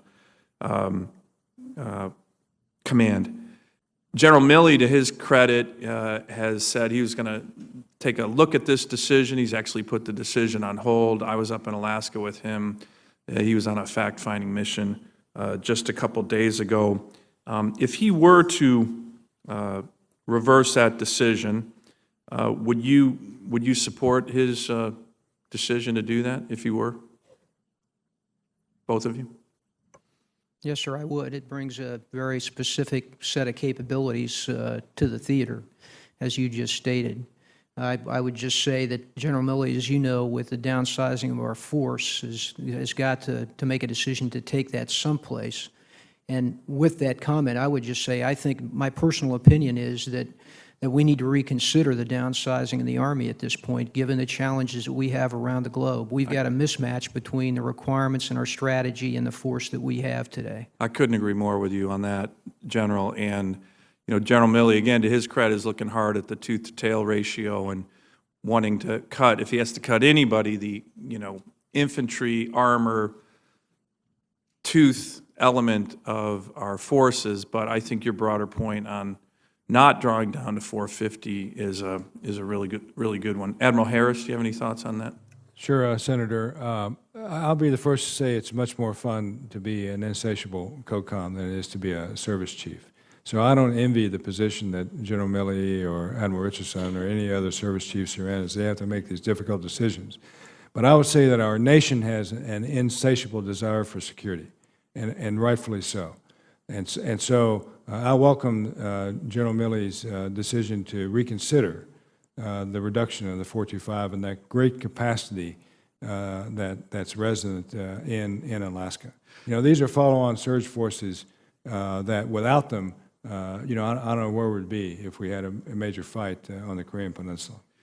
Thank you for that. And I was just out at Fort Polk at the JRTC. The 425 is actually doing their month-long training out there. And to watch close to 1,000 airborne soldiers drop out of the sky in the middle of the night on a force entry military exercise shows you what an awesome instrument of American power this unit is. And I certainly think it's a strategic mistake for the country to be getting rid of them.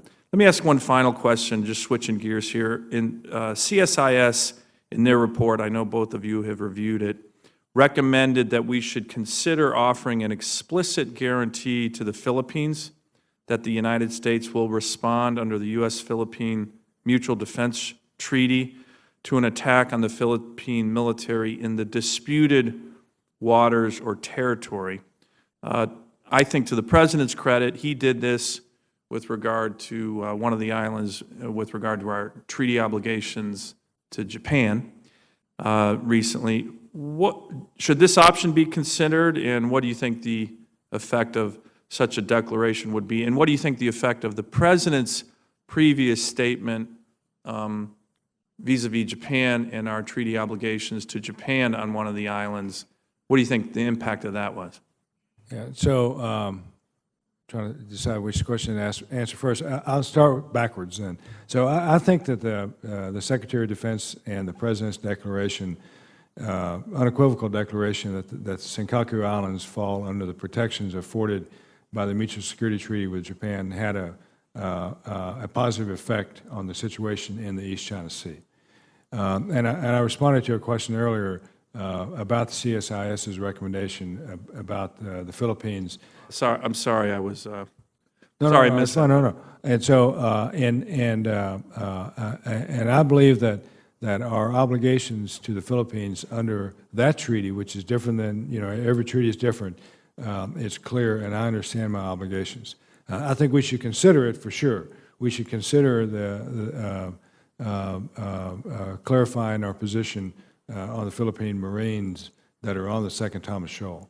But we have maintained as a nation that the Second Thomas Shoal, that territorial maritime dispute there, the maritime dispute, we don't take a position on that. And so, we're going to have to study this and get into it. But I think it clearly should be considered.